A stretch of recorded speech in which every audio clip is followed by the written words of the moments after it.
Jaguar. Dulunya dikenal sebagai lambang kemewahan Inggris dengan performa yang menakjubkan, dengan DNA balap yang kental serta memiliki aura maskulin dan berwibawa. Namun, kini Jaguar menjadi kontroversi dengan keputusan rebranding aneh mereka. Hal ini ibarat seperti seorang bangsawan tua yang sedang pada fase midlife crisis dan mengalami puber kedua. Hasilnya seringkali mengundang tawa daripada kekaguman. Jaguar, dalam iklan terbarunya, alih-alih menampilkan mobil-mobil elegan, justru menampilkan model-model yang kurang garang, menggunakan pakaian warna-warni tanpa satupun mobil terlihat. Langkah ini memicu kritik tajam dari netizen, dengan banyak yang menuduh Jaguar terlalu woke dan kehilangan identitasnya. Bahkan, Elon Musk ikut mengomentari dengan sinis, mempertanyakan apakah Jaguar masih menjual mobil. Sebelum kami bercerita lebih lanjut, kamu sedang memasuki daerah checkpoint. Jadi, segera subscribe dan follow Instagram serta TikTok kami untuk masuk ke chapter selanjutnya.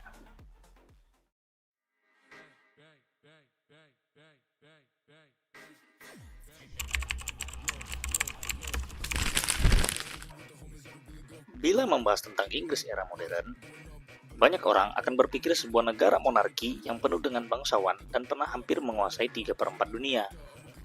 Negara seperti Amerika Serikat dan India bahkan pernah mereka kuasai. Seperti sebuah negara pada umumnya, terdapat masyarakat kelas menengah dan kelas bawah juga di sana. Masyarakat tersebut menghasilkan budaya seperti sepak bola, Britpop, punk, dan mods. Inggris adalah negara yang penuh dengan budaya dan sejarah. Bahkan, di masa lalu mereka merupakan negara yang mengawali revolusi industri. Sebagai negara yang maju secara industri, banyak brand mobil-mobil legendaris asal Inggris, seperti Bentley, Rolls-Royce, Mini, Jaguar, dan Land Rover. Masing-masing merek ini membawa karakteristik dan warisan budaya yang kuat. Tetapi Jaguar memiliki sesuatu yang berbeda, DNA balap yang tak tertandingi. Jaguar didirikan oleh dua orang yang menggilai sepeda motor, yaitu William Lyons dan William Walmsley pada tahun 1922 di Blackpool, Inggris. Bersama-sama, mereka mendirikan Swallow Sidecar Company, perusahaan kecil yang memproduksi sidecar. Jika diibaratkan, sidecar ini mirip seperti Betor di Medan. Namun, produk mereka jauh lebih elegan dari Betornya orang Medan, sehingga mampu memikat hati masyarakat Inggris, yang kemudian disikat SS. Karena dunia industri terus berkembang, mereka melihat masifnya penggunaan mobil di Inggris dapat menjadi sebuah potensi usaha dan mulai memproduksi desain mobil karoseri yang indah hingga diminati pasar. Mereka menggunakan Danner Car yaitu Austin 7, mobil sejuta umatnya Inggris. Mereka buat menjadi yang lebih elegan dengan detail chrome yang mewah dan warna two-tone yang lebih eye-catching. Dan mobil tersebut diberi nama Austin 7 Swallow. Transformasi ini mengangkat Swallow dari produsen sidecar menjadi karoseri premium. Ketika bisnis mereka berkembang ke karoseri mobil, Blackpool tidak lagi memadai karena kurangnya infrastruktur dan tenaga kerja terampil. Pada 1928, Swallow pindah dari Blackpool ke Coventry, pusat industri otomotif Inggris, karena akses bahan baku, tenaga kerja, dan peluang yang lebih besar.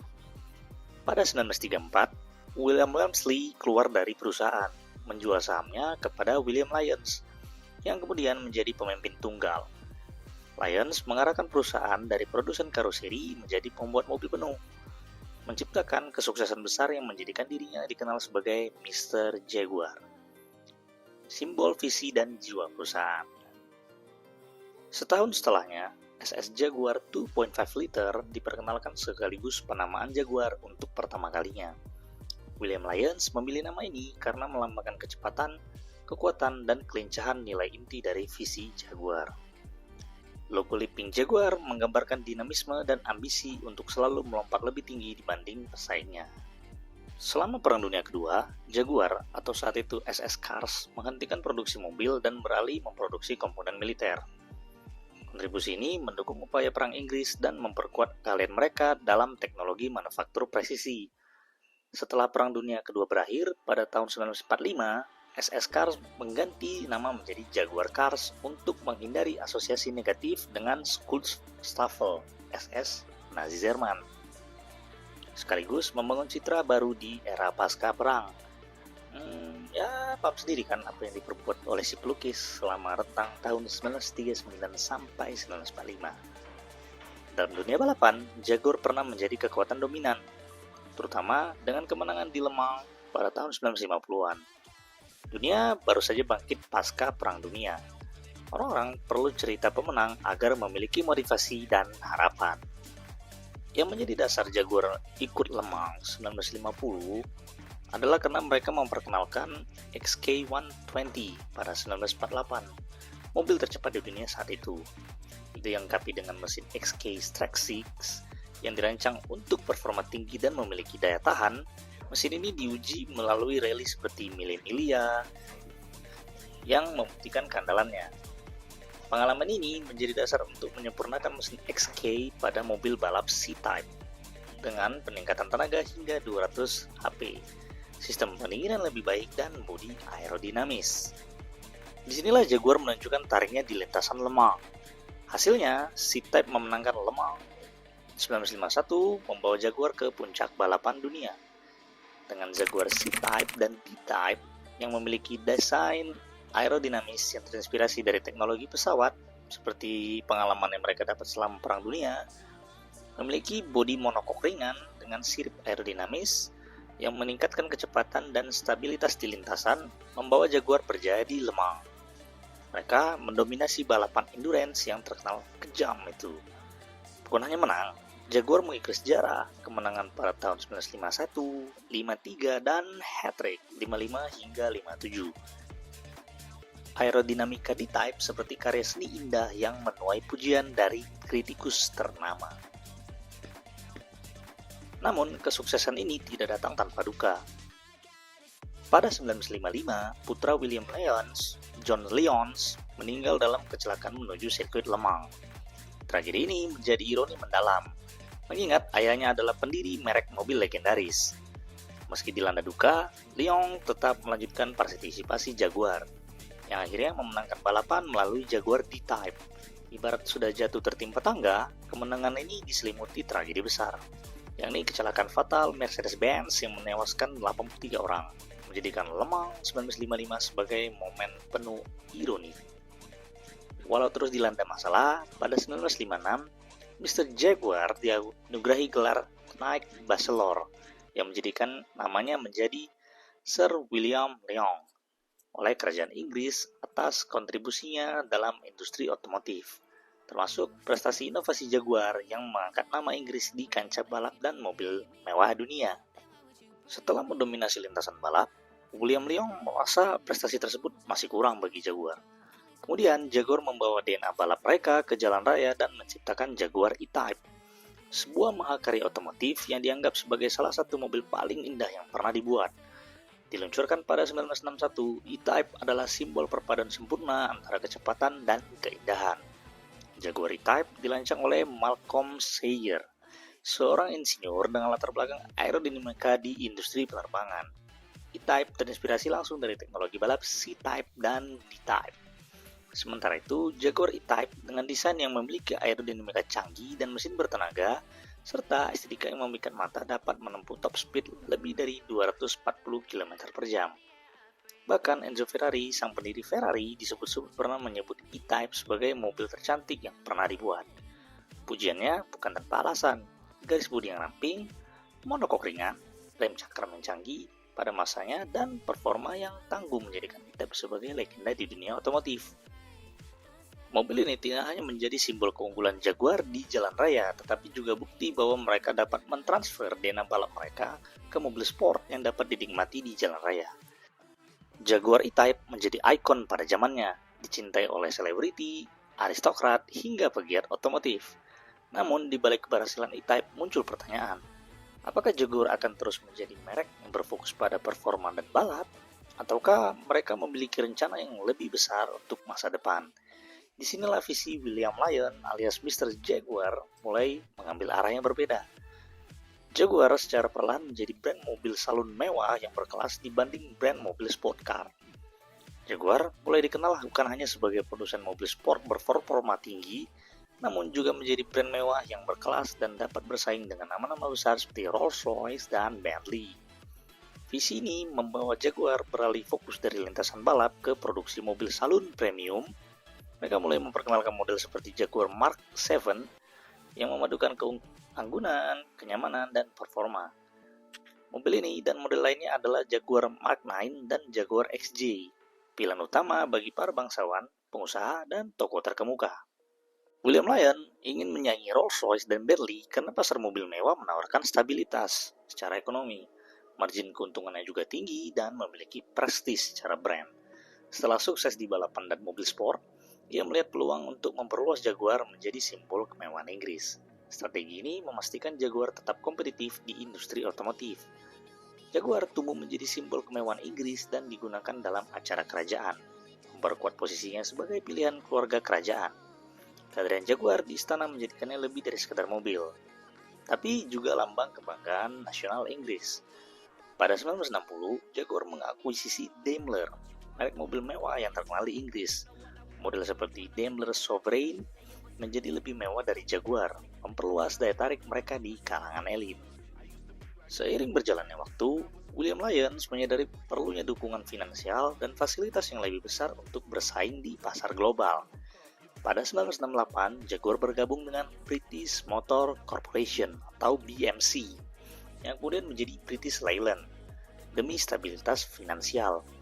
Lyon pensiun pada 1972, meninggalkan warisan besar yang membawa Jaguar dari produsen kecil yang memproduksi sespan untuk sepeda motor menjadi ikon otomotif, mobil balap, dan mobil salon premium di dunia.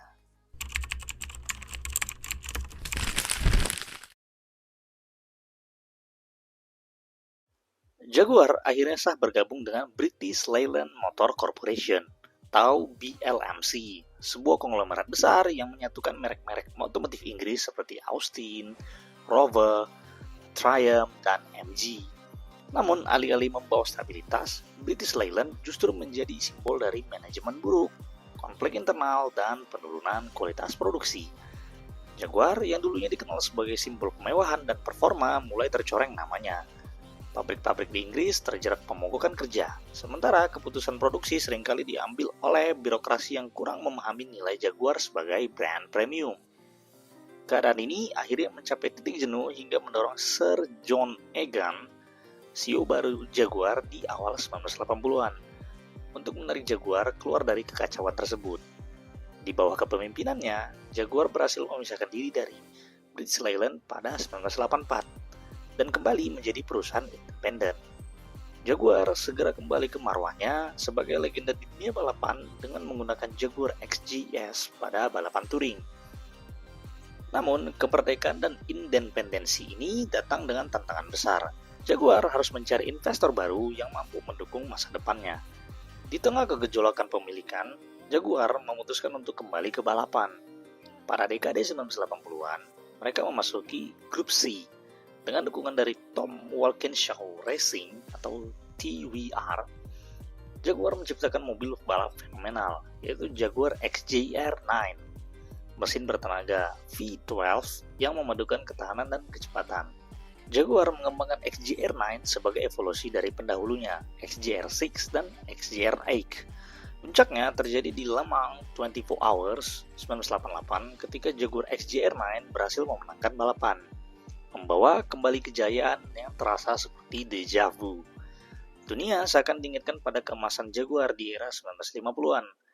Tidak berhenti di situ, Jaguar juga meraih kesuksesan di ajang IMSA di Amerika Serikat. Kemenangan di lintasan balap sekali lagi memicu lahirnya mobil jalan raya yang legendaris. Jaguar menciptakan dua mahakarya yang terinspirasi dari teknologi balapan. Yang pertama ada Jaguar XJR15 1990. Mobil ini menggunakan teknologi langsung jadi XJR9, termasuk mesin V12 yang buas. Dibangun dalam jumlah terbatas, XJR15 adalah mobil pertama di dunia yang sepenuhnya menggunakan serat karbon sebagai material utama bodinya. Yang kedua ada Jaguar XJ220, yang lahir pada tahun 1992, yang merupakan mimpi besar Jaguar untuk menciptakan supercar tercepat di dunia. Meskipun dilanda kontroversi akibat perubahan spesifikasi dari V12 menjadi V6 turbocharged. Ya, karena pada saat itu Jaguar XJ220 ini sempat dibikin versi konsepnya guys. Nah, Jaguar XJ220 ini tetap mencetakkan rekor dengan top speed 342 km per jam dengan mesin V6 turbocharged. Jadikannya mobil produksi tercepat pada masanya, menyaingi Ferrari F40 dan Porsche 959. XJR15 dan XJ220 menjadi penerus spiritual dari Jaguar E-Type, mobil yang memadukan performa balap dan estetika memukau. Jaguar sekali lagi membuktikan bahwa mereka adalah ahli dalam merangkai teknologi, seni, dan kecepatan. Pada 1990, Jaguar dijual kepada Ford Motor Company, raksasa otomotif asal Amerika Serikat. Sementara ini adalah sebuah ilusi pahit. Inggris, negara yang dulunya membangun kekuatan kolonial dengan menjajah separuh dunia, kini harus melihat salah satu kebanggaannya dibeli oleh perusahaan asing. Dan kali ini, Amerika Serikat yang memegang kendali, negara yang pernah dijajah oleh Inggris. Ford memposisikan Jaguar sebagai bagian dari PAG atau Premier Automotive Group, bersama dengan Aston Martin, Volvo, dan Land Rover. Meskipun Ford membawa investasi besar dan memodifikasi produksi, tekanan untuk meningkatkan volume penjualan seringkali berbenturan dengan citra eksklusif Jaguar sebagai merek premium.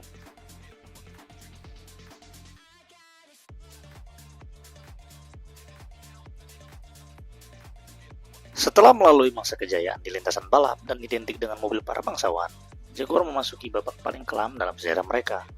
Sebuah krisis identitas yang perlahan melucuti statusnya sebagai kebanggaan Inggris. Di tengah perubahan zaman, Jaguar mulai kehilangan daya tariknya. Ia tak lagi memiliki tempat di hati kelas menengah maupun di kalangan aristokrat yang pernah membanggakannya. Di tengah permasalahan krisis identitas tersebut, pada tahun 2000, Jaguar mencoba memasuki Formula One dengan ambisi besar. Tim Jaguar didukung dana Ford untuk memperkuat citra global mereka. Namun, manajemen yang kurang efektif dan performa yang buruk membuat mereka sulit bersaing dengan tim besar seperti Ferrari dan McLaren. Pada Grand Prix Monaco 2004, Jaguar mempromosikan film Ocean 12 dengan memasang berlian asli senilai $300.000 di depan mobil. Ironisnya, seperti kisah pencurian berlian dalam film, mobil Christian Klein menabrak pembatas lintasan dan berlian itu hilang tanpa jejak. Kehilangan ini melengkapi ironi perjuangan Jaguar di F1. Dikarenakan minimnya prestasi, Ford menjual Jaguar Racing kepada Red Bull pada akhir musim 2004. Ironisnya, tim yang gagal di tangan Jaguar justru menjadi salah satu tim tersukses dalam sejarah F1 di bawah Red Bull Racing. Di lain sisi, Ford gagal mewujudkan sinergi PAG yang diharapkan. Biaya produksi pun membengkak demi memodernisasi fasilitas produksi. Model-model seperti Jaguar X-Type tidak berhasil di pasar, seringkali dikritik karena terlalu mirip dengan Ford Mondeo. Investasi besar Ford tidak diimbangi dengan keuntungan yang signifikan. Ambisi PAG runtuh, meninggalkan Jaguar dalam kondisi rentan. Meskipun mobil-mobil seperti XK dan S-Type mencoba membawa merek ini kembali ke jalur yang benar. Jaguar yang dulunya simbol performa dan kemewahan, kini menghadapi realitas pahit. Harga yang mahal membuatnya sulit dijangkau oleh kelas menengah Inggris yang menjadi target market mereka sekarang, terutama kelas menengah yang lebih akrab dengan budaya sepak bola dan musik Britpop. Sementara itu, Jaguar juga mulai kehilangan daya tarik di kalangan bangsawan. Dulu, Jaguar adalah mobil resmi kerajaan, dipilih oleh keluarga istana dalam berbagai keacaraan negaraan. Namun, waktu berubah. Rolls-Royce dan Bentley kini menjadi pilihan utama kalangan elit, menawarkan kemewahan tanpa kompromi yang tidak mampu ditandingi oleh Jaguar. Jaguar dianggap terlalu biasa dan terlalu mainstream. Mereka tak lagi mencerminkan prestis atau status sosial tinggi dan dengan cepat tersingkir dari panggung kerajaan. Seakan belum cukup, reputasi Jaguar juga mulai terganggu oleh masalah yang lebih mendasar, daya tahan produknya dan pelayanan after sales yang buruk. Di antara para konsumen, Jaguar dikenal sebagai mobil yang kurang andal, komponen yang cepat rusak, perawatan yang mahal dan masalah teknis berulang menjadikan Jaguar pilihan yang semakin sulit, bahkan bagi mereka yang mampu membelinya. Mobil yang dulu melambangkan kualitas Inggris kini justru menjadi simbol keangguhan, namun ringkih. Merusak kepercayaan pasar lebih dalam lagi. Krisis ini semakin parah ketika resesi global 2008 datang. Di saat konsumen mulai memperketat pengeluaran mereka, Jaguar dengan produk mahal dan reputasi buruk tidak lagi menjadi pilihan yang layak. Model seperti X-Type yang dirancang untuk merangkul konsumen kelas menengah gagal total. Mobil ini dianggap tidak cukup inovatif untuk bersaing dengan para pesaing Jerman ataupun Jepang, namun juga terlalu sederhana untuk menampilkan identitas Jaguar. Penjualannya pun anjlok.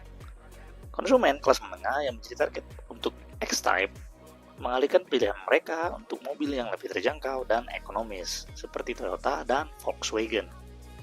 Pukulan terakhir datang ketika Tata Motors, sebuah perusahaan asal India, berusaha mengakuisisi Jaguar. Ironi sejarah ini tak terelakkan lagi. Negara yang pernah dijajah Inggris sekali lagi berusaha untuk mengambil alih perusahaan ini. Tata membeli Jaguar bersama Land Rover dari Ford pada tahun 2008. Bagi sebagian orang, ini adalah akhir yang menyedihkan bagi Jaguar. Bagi yang lain, ini adalah kesempatan terakhir mereka untuk menemukan kembali identitasnya. Namun, tak seorang pun bisa menyangkal kenyataan pahit bahwa Jaguar kini hanyalah bayangan dari kejayaannya dulu.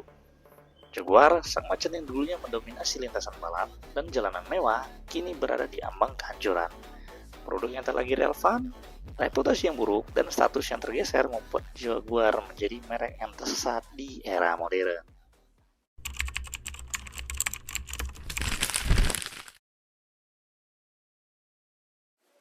Memasuki abad 21, dunia mengalami perubahan sosial, politik, dan ekonomi yang begitu cepat. Jaguar yang tengah berusaha bangkit dari krisis identitasnya menghadapi realitas baru yang jauh lebih kompleks. Dinamika global, perubahan budaya sosial, dan keputusan strategis yang tidak selaras dengan pasar membuat Jaguar ke titik di mana upaya mengikuti arus sosial justru menjadi bumerang. Era 2010-an menjadi salah satu titik penting dalam dinamika sosial global. Isu-isu yang dahulu tabu seperti legalisasi hubungan sesama jenis dan fenomena LGBTQ+ dilegalkan di Inggris dan Wales pada 15 Juli 2013. Hal tersebut menjadi arus utama di berbagai belahan dunia. Dukungan terhadap komunitas LGBT di dunia sepak bola mulai terlihat melalui kampanye seperti pada Premier League, yang merupakan sebuah entertainment yang didominasi oleh kelas menengah. Meski mendapat dukungan, inisiatif ini juga menuai kritik dari masyarakat konservatif dan penggemarnya sendiri yang merasa nilai-nilai ini terlalu politis untuk olahraga. Fenomena Go Woke Go Broke mulai terasa dalam dunia pemasaran global. Go Broke adalah istilah untuk menggambarkan bisnis yang gagal secara finansial setelah mendukung isu sosial berbau politis tanpa memperdulikan siapa pelanggan inti produk mereka.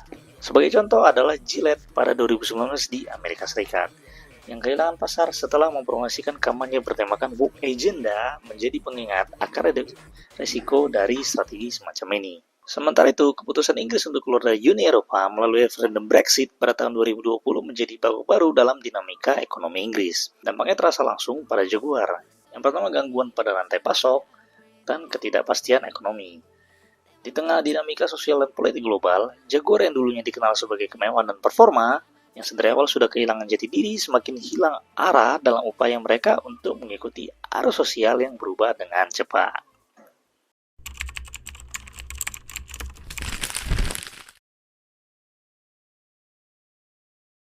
Langkah rebranding terbaru Jaguar menjadi simbol ambisi yang didorong oleh keputusasaan.